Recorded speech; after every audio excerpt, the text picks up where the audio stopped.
ஆண்டவராய் இயேசு கிறிஸ்துவின் இனிய நாமத்தில் புது வருட வாழ்த்துதல்களை உங்களுக்கு நான் சொல்லிக் கொள்கிறேன். இந்த ஆண்டை ஆண்டவர் நம் ஜீவியத்தில் ஒரு ஆண்டாக கூட்டி தந்திருக்கிறார். ஆண்டவருக்கு நன்றி சொல்லுவோம். அருமை தேவனுடைய உள்ளங்களே, இந்த ஆண்டு ஆண்டவரே எங்களோடு என்ன பேசுகிறீர் என்று நாங்கள் அவரை நோக்கி பார்த்த பொழுது ஆண்டவர் பேசின வார்த்தை 1 ராஜாக்கள் 18ஆம் அதிகாரம் 1வது வசனத்தின் பிற்பகுதி. ஆண்டவர் சொல்லுகிறார், நான் தேசத்தின் மேல் மழையை கட்டளையிடுவேன் என்று. தேசம் என்றால் யார்? நீங்களும் நானும் தான்.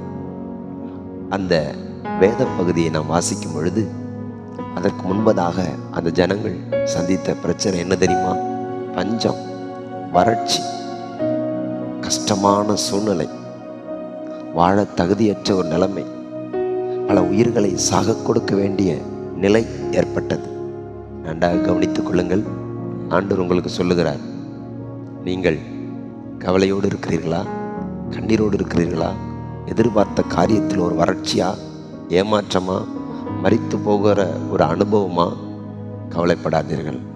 ஆண்டவர் சொல்லுகிறார், நான் தேசத்தின் மேல் மழையை கட்டளையிடுவேன் என்று. தேசம் என்றால் யார்? நீங்கள் தான்.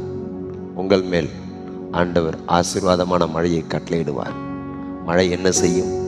செழிக்க செய்யும், வளரச் செய்யும், வாழ வைக்கும், ஜீவன் தரும்.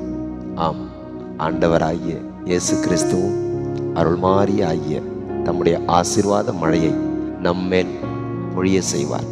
இந்த ஆண்டு நீங்கள் ஆசீர்வாதத்தை காண்பீர்கள், செழிப்பை காண்பீர்கள், ஆசீர்வாதமாக இருப்பீர்கள். சோர்ந்து போகாதீர்கள்.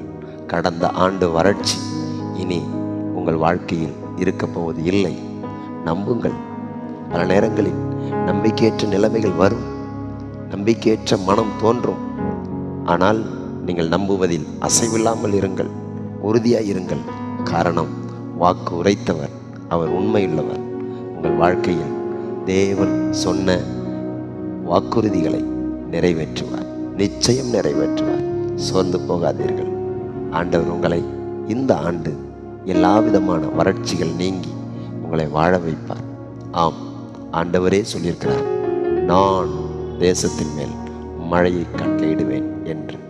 உங்கள் மேல், உங்கள் குடும்பத்தின் மேல் ஆண்டவராம் இயேசு கிறிஸ்துவின் மழை, ஆசீர்வாதமான மழை, செழிப்பின் மழை, எதிர்பார்ப்பின் மழை உங்கள் மேல் பெய்யும்.